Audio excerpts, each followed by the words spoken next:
Hi ನಮಸ್ಕಾರ ರೀ ಎಲ್ಲರಿಗೂ. ನಾವು ಇವತ್ತು ಉತ್ತರ ಕರ್ನಾಟಕ ಸ್ಪೆಷಲ್ ಕೆಂಪು ಚಟ್ನಿ ಮಾಡ್ತಿದ್ದೀವಿ. ಅನ್ನಗ ಇರ್ಲಾರ್ದ ಟೈಮಲ್ಲಿ ಈ ಥರ ಅಚ್ಚ ಖಾರದ ಪುಡಿಲೇ ಕೆಂಪು ಚಟ್ನಿ ಮಾಡ್ತೀವಿ. ಇದು ಸೂಪರ್ ಆಗಿರುತ್ತೆ. ಎಲ್ಲರ ಬುತ್ತಿ ಕಟ್ಕೊಂಡು ಹೋಗೋದಕ್ಕೂ ಮತ್ತು ಮನೇಲಿ ಒಂದು ವಾರದವರೆಗೂ ಇಡ್ಬೋದು, ಯಾಕಂದರೆ ನೀರೇ ಮಿಕ್ಸ್ ಇರಲ್ಲ ಈ ಚಟ್ನಿಲಿ. ನಿಮಗಂತೂ ತುಂಬಾ ಇಷ್ಟ ಆಗುತ್ತೆ.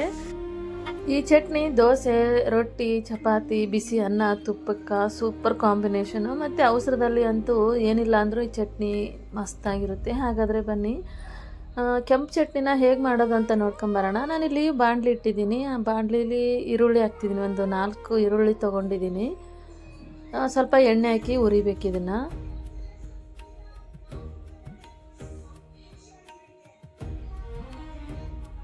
ತುಂಬ ಸುಲಭವಾಗಿ ಮಾಡ್ಬೋದು. ಯಾರ್ಯಾರು ಹೊಸ್ದಾಗಿ ನಮ್ಮ ಚಾನಲ್ ನೋಡ್ತಿದ್ದೀರಾ ಪ್ಲೀಸ್ ಸಬ್ಸ್ಕ್ರೈಬ್ ಮಾಡಿ, ಲೈಕ್ ಮಾಡಿ, ಶೇರ್ ಮಾಡಿ, ಹಾಗೆ ಸಪೋರ್ಟ್ ಮಾಡಿ. ವಿಡಿಯೋನ ಪೂರ್ತಿಯಾಗಿ ನೋಡಿ. ಈಗ ನೋಡಿ, ಈರುಳ್ಳಿ ಈ ಥರ ಕಲರ್ ಬಂದಾಗ ನಾವು ಅಚ್ಚ ಖಾರದ ಪುಡಿ ಹಾಕಬೇಕು. ಇದಕ್ಕೂ ಸ್ವಲ್ಪ ಎಣ್ಣೆ ಹಾಕಿ ಸ್ವಲ್ಪ ಅಂದರೆ ಸ್ಟವ್ ಆಫ್ ಮಾಡಬೇಕು. ಬಾಣಲಿ ಕಬ್ಬಿಣದ್ದಲ್ಲ, ಅದು ಹೀಟ್ ಇರುತ್ತೆ. ಹಾಗಾಗಿ ಸ್ವಲ್ಪ ಎಣ್ಣೆ ಹಾಕಿ ಕಲಿಸ್ಬೇಕು. ಅದನ್ನು ಚೆನ್ನಾಗಿ ಮಿಕ್ಸ್ ಮಾಡಬೇಕು.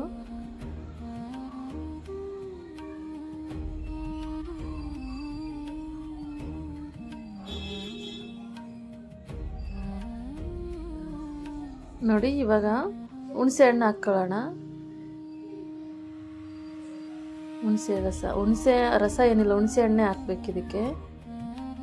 ಇದೆಲ್ಲ ಟ್ರೆಡಿಷ್ನಲ್ ಅಡುಗೆ. ಇದೆಲ್ಲ ನಮ್ಮ ಅಜ್ಜಿ ಮತ್ತು ನಮ್ಮಮ್ಮ ಅವ್ರು ಮಾಡಿರೋ ಅಡುಗೆ, ನಾನು ಮಾಡಿರೋದಲ್ಲ ಇದು. ಅವ್ರನ್ನ ನೋಡಿ ನಾನು ಕಲ್ತಿರೋದು ಇದು. ಈಗ ನೋಡಿ, ಹುಣಸೆ ಹಣ್ಣು ಹಾಕಿದ್ವಿ. ಬೆಳ್ಳುಳ್ಳಿ ಹಾಕ್ಕೊಳ್ಳೋಣ.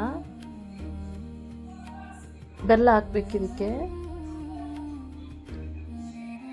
ಬೆಲ್ಲ ಹಾಕಿಲ್ಲ ಅಂದರೆ ಖಾರ ತುಂಬ ಆಗುತ್ತೆ. ಸ್ವಲ್ಪ ಹಾಕ್ಲೇಬೇಕು ಬೆಲ್ಲ ಇದಕ್ಕೆ.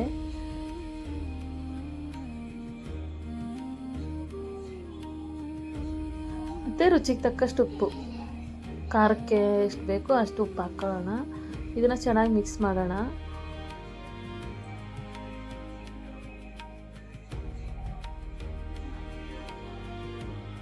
ಸ್ವಲ್ಪ ಮುಚ್ಚಿಡೋಣ, ಸ್ವಲ್ಪ ಎಲ್ಲ ರಸ ಎಲ್ಲ ಇದಾಗಲಿ. ಈಗ ಆಗಿದೆ ನೋಡಿ, ಮಿಕ್ಸಿಗೆ ಹಾಕ್ಕೊಳ್ಳೋಣ ಇದನ್ನು. ತುಂಬ ಸುಲಭವಾಗಿ ಮಾಡ್ಬೋದು, ಜಾಸ್ತಿ ಇಂಗ್ರೀಡಿಯೆಂಟ್ಸು ಏನಿಲ್ಲ. ಮತ್ತು ಹುಷಾರಿಲ್ದಾಗಂತೂ ಈ ಥರ ಚಟ್ನಿ ಮಾಡ್ಕೊಂಡು ಊಟ ಮಾಡಿದ್ರೆ ಬೇಗನೆ ಬಾಯಿ ರುಚಿ ಬರುತ್ತೆ. ಮಿಕ್ಸಿ ಮಾಡ್ಕೊಂಬಿಡೋಣ. ನೋಡಿ, ರೆಡಿ ಆಯಿತು ಕೆಂಪು ಚಟ್ನಿ.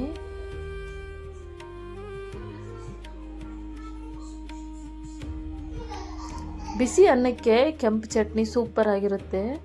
ಯಾರ್ಯಾರಿಗೆ ಈ ರೆಸಿಪಿ ಇಷ್ಟ ಆಯಿತು ಪ್ಲೀಸ್ ಸಬ್ಸ್ಕ್ರೈಬ್ ಮಾಡಿ, ಲೈಕ್ ಮಾಡಿ, ಶೇರ್ ಮಾಡಿ, ಹಾಗೆ ಸಪೋರ್ಟ್ ಮಾಡಿ. ಮುಂದಿನ ರೆಸಿಪಿಯೊಂದಿಗೆ ಮತ್ತೆ ಸಿಗೋಣ. ಅಲ್ಲಿವರೆಗೂ ವಂದನೆಗಳು.